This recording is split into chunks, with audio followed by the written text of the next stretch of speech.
leading the way with important local coverage. You're watching WISN 12 News at 6. All new at 6, Wisconsin, now an island surrounded by legal marijuana. Tonight, where Wisconsin's top lawmakers stand on the battle over weed and what's next. Plus, pushback from parents over a proposed liquor store next to 2 Milwaukee daycares. I wouldn't want that there, not by my kids. Tonight, the hurdles the store still faces. And a pepper spray attack at Six Flags, the search for the suspect in the Illinois attack. First at 6, Minnesota officially legalized recreational marijuana. The move solidifying Wisconsin as an island in the Midwest where both recreational and medical marijuana remain illegal. Tonight, 12 News political director Matt Smith with reaction from Wisconsin's governor and what's next. Minnesota Governor Tim Walz Tuesday. It's legal. There you go. Wisconsin's neighbor to the west becoming the 23rd state nationwide to legalize recreational marijuana. I didn't know that Minnesota did that, but that intrigues me.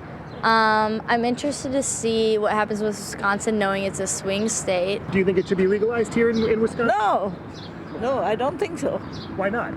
Because I'm against all the alcoholic use and the drug use. Wisconsin now surrounded by states that have legalized either recreational or medical marijuana. We are surrounded. We are an island, and all that tax money that Wisconsinites spend across the border should be coming to us, not to other states. Democratic Governor Tony Evers included legalizing marijuana as part of his state budget proposal, a provision Republicans quickly stripped away. The speaker's made clear that he doesn't want anything to do with this, and he controls his part of the world. But tonight, ongoing private conversations among Republicans about legislation that would legalize medical marijuana. Assembly Speaker Robin Vos recently on Upfront. That's why we are also looking to say medical marijuana for people who have a truly awful long-term medical condition should be something we at least consider. So I don't think we're going to have anything before the fall. We are trying to be very deliberate in coming up with something that can, stick with our principles, that I don't think recreational marijuana should ever happen. Meantime, some municipalities in Wisconsin, like Milwaukee County, have voted to reduce fines for possessing certain amounts of marijuana. Recent public polling shows about 2/3 of Wisconsinites support legalization. In Milwaukee, I'm Matt Smith, WISN 12 News. Minnesota's law legalizing recreational marijuana takes effect August 1st. A proposed liquor store is raising concerns for neighbors tonight. It would be near 2 daycares. The location is on Milwaukee's northwest side, near 79th and Burleigh. WISN 12 News' Hannah Hilliard is there tonight. Hannah, the new business is applying for its liquor license.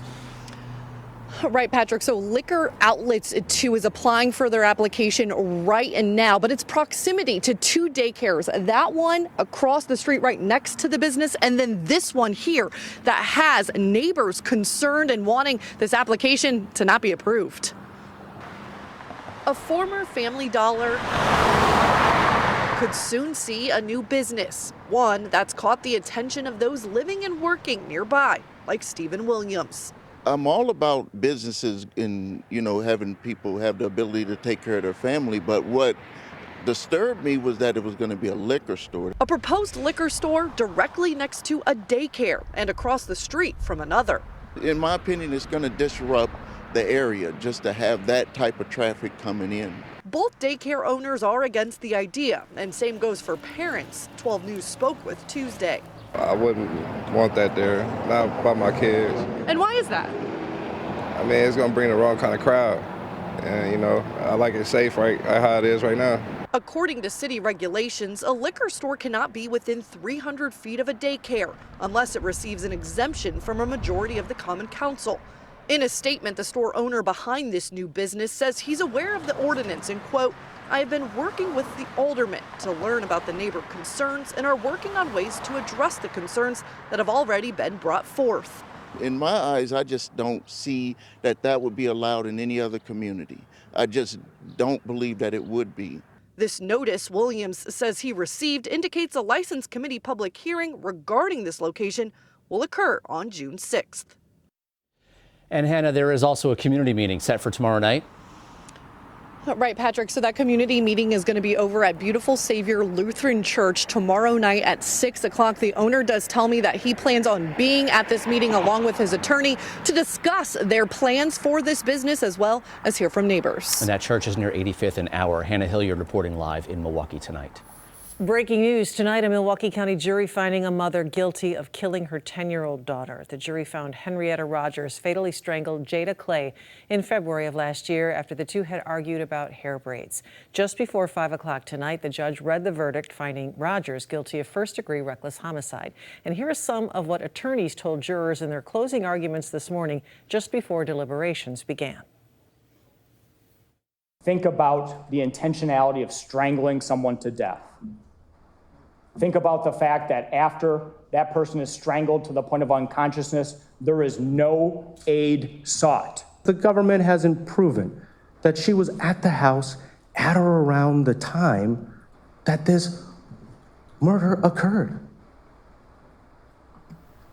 And indeed, they're asking you to speculate about when the murder even occurred. Again, jurors finding Rogers guilty of reckless homicide. She is due back in court for a sentencing hearing August 11th. Right now, you can view previous stories surrounding this case on the 12 News mobile app, including reaction from Jada Clay's father and the unusual delay of this trial because of bed bugs. Milwaukee police released surveillance images from the Brady St hit and run that happened early in the morning on Memorial Day. Police say this silver Jeep Patriot struck a 41-year-old man. Brady St regulars know him as Quincy, or Q, and say he's well known in the area. His brother tells 12 News Q suffered a broken pelvis, legs, and ribs, as well as head and liver injuries. He's in critical condition tonight at Frederick Hospital. A known commodity, known fixture on Brady Street, and it's just terrible to see what happened to him. Of course, at the hands of somebody who was driving recklessly through our city. Police did not release a description of the driver. So far, no one has been arrested. Milwaukee police are also looking for the person they say hit a man on a motorcycle and kept going. It happened Sunday evening at the intersection of Cesar Chavez Drive and Forest Home. Police say someone ran a red light, hitting the 29-year-old victim, who is still in critical condition tonight. Officials have not released a description of a suspect vehicle just yet. Well, no matter where you are in our area right now, it is beautiful. Mark, is a bit warm inland, though. It is a little bit warmer inland. You almost caught me just looking back at all the cameras behind me because it's such a beautiful day. It is glorious no matter where you are. So let's take you out to Brookfield, our Landmark Credit Union camera there. Drexel Town Square, the splash pad is open, a sign of summer for sure. To Delavan, Lake Lawn Resort, still lots of boats out on Delavan Lake. Carroll University, nice to see that beautiful blue sky and see more blue sky from our camera located at Discovery World, Rock Sports Complex, and we take you to Myad and then Elkhart Lake Road, America. No matter where you are, things are looking good. There's a little bit of cloud cover, a tiny bit. If you're away from the lake, if you're close to the lake, no cloud cover at all. Temperatures will fall back in the 60s. Here's a nice thing. There's so much dry air in place. Our temperatures cool off very nicely at night, and so you can leave the windows open for that. We have more sunshine in the forecast, but what about some rain? We need that. I'll talk about a tiny chance coming up on Weather Watch 12. And you can stay on top of the latest temperature conditions with the free 12 News mobile app. From there, you can turn on alerts for your area. Tonight, Governor Tony Evers says Wisconsin may need to send back some federal COVID relief funds as part of the debt limit agreement in Washington, D.C. We haven't heard anything because I don't think that the actual written document exists. So we're planning. We are all across our agencies. We're looking at what is known and seeing how much money we would have to send back. But at this point in time, we're not anywhere near because they aren't anywhere near. President Joe Biden and House Speaker Kevin McCarthy came to a compromise to raise the debt ceiling. It would raise that limit through 2025, allowing the U.S. government to keep paying its bills. The Treasury Department says the government could run out of cash to pay its bills by June 5th if no agreement were to be reached. The bill needs to pass the House and Senate and be signed into law before that date. Today, an accused dating app predator appeared in a Milwaukee courtroom and once again asked to represent himself. Timothy Olson is accused of multiple crimes against women, including the abduction of a 79-year-old woman at gunpoint in Franklin. Since his arrest in November, Olson has asked the judge to remove his public defender twice, saying he's left with no other option as he feels the attorneys appointed to his case would not represent him justly. I really want to give you a chance to think about it because I know it's a major decision in regards to this. I'm willing to appoint an attorney. If I appoint an attorney, the goal ultimately is that we're just not going to continue to fire and remove. Olson will be back in court Monday for a status of counsel hearing. At that time, Olson will make the decision if he chooses to keep the appointed attorney or move forward representing himself. And you can view previous reporting of this case right now on the 12 News mobile app and WISN.com. There, you can read more about the accusations against Olson dating back to November. At least 4 people injured after a pepper spray attack at Six Flags Great America in Gurnee, Illinois. According to ABC 7 in Chicago, someone released the spray near the park's entrance last night. Officials say 2 of the 4 people had to be hospitalized. Police are still looking for the person who released the spray. They did not provide a description of any possible suspects. Juneteenth is less than 3 weeks away. This year's Juneteenth Freedom Ball is set for Saturday, June 10th at the Milwaukee County Zoo's Peck Pavilion. The holiday marks the day the last slaves learned of their freedom on June 19, 1865. This year's theme for the ball, culture, education, and history.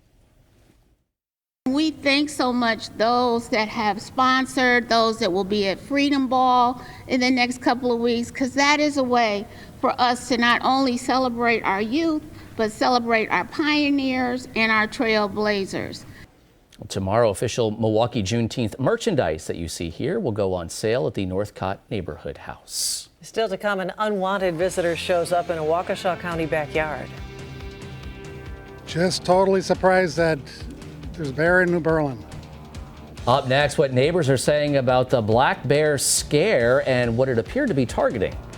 Plus, UPAF's Ride for the Arts returns to Milwaukee's Homebridge this weekend, why organizers say the event is so important to the performing arts community. And coming up tonight at 10, explosions inside the Potawatomi Casino parking garage. New video showing the blasts and the arrest inside a man's home. Then a high school athlete living with a life-changing paralysis, how he overcame the odds to become a track and field star on wheels. That's coming up tonight at 10 after the game show finale right here on WISN 12. Watch WISN 12 News on your schedule. Download the Very Local app. Stream for free on Roku, Amazon Fire TV, and your phone.